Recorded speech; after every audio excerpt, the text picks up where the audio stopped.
The frequency of death is exactly 22 kilohertz. Kalen Voss didn't see the pack, but he felt them. In the dense, humid canopy of Ethel Prime, sight was a secondary, almost useless sense. The purple fog of the mid-strata turned every shadow into a ghost, but the air was a conductor.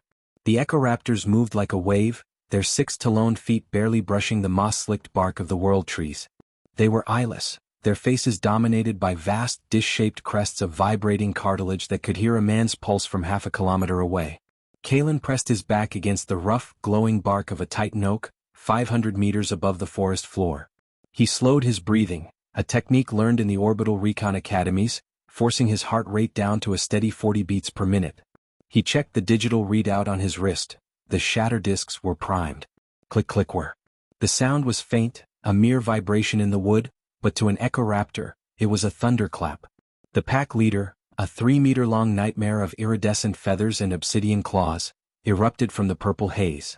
It didn't lunge blindly, it used a series of high-pitched chirps to map Kalen's position in a fraction of a second.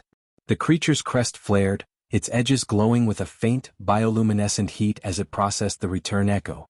Kalen didn't wait to be cornered. He kicked off the trunk, his mag boots disengaging with a sharp metallic snap, and plummeted into the void. For a heartbeat, there was only the rush of the wind and the terrifying screech of the pack above. The Echo-Raptors leaped after him, their 6 limbs allowing them to run vertically down the trunks and leap across the massive gaps in the canopy with impossible agility. They were faster than gravity. They were the perfect hunters of a sound-based world. Kalen fired his grappling rig.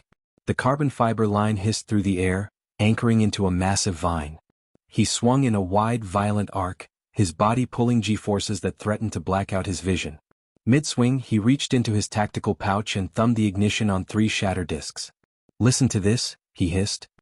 He threw the discs upward toward the cluster of feathers and claws descending upon him. The Echo-Raptors, sensing the projectiles, opened their maws to scream, a defensive sonic pulse meant to deflect incoming objects. It was the mistake Kalen had been counting on. As the creatures emitted their high-decibel screeches, the shatter discs detonated. The explosion wasn't fire. It was a localized collapse of the auditory spectrum. A golden ripple of distorted air expanded from the discs, colliding with the raptor's own vocal pulses. The resulting interference pattern was catastrophic. The creature's crests, their most sensitive and vital organs, didn't just vibrate, they shattered. The cartilage snapped like frozen glass. The iridescent feathers were blown back by the sheer force of the harmonic resonance. The pack leader let out a wet, gargling sound as its inner ear liquefied. It lost its sense of balance instantly, its 6 legs flailing uselessly in the air. It struck a branch, tumbled, and vanished into the lightless depths of the forest floor, thousands of feet below. The other 3 raptors were blinded and deafened, their mapping systems destroyed. They crashed into the foliage, screeching in a pitch that tore at Kalen's own eardrums despite his dampened helmet. Kalen swung back toward a stable branch, his boots magnetizing to the wood with a heavy clunk. He didn't stop to admire the carnage. He drew his suppressed sidearm, the Stinger, and fired 3 precise shots into the twitching, disoriented predators. The armor-piercing rounds found the soft tissue behind the crests, ending the struggle before the creatures could recover. Silence returned to the high canopy, save for the distant, rhythmic hum of the planet's insects.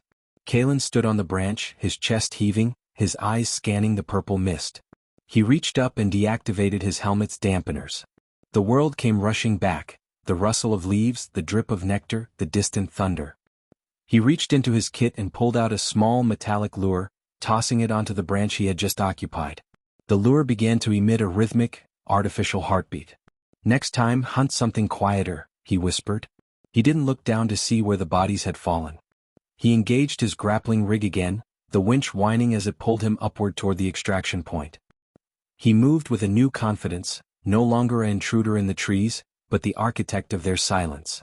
The Echo-Raptors were masters of sound, but they had never encountered an enemy that could turn their own senses into a cage.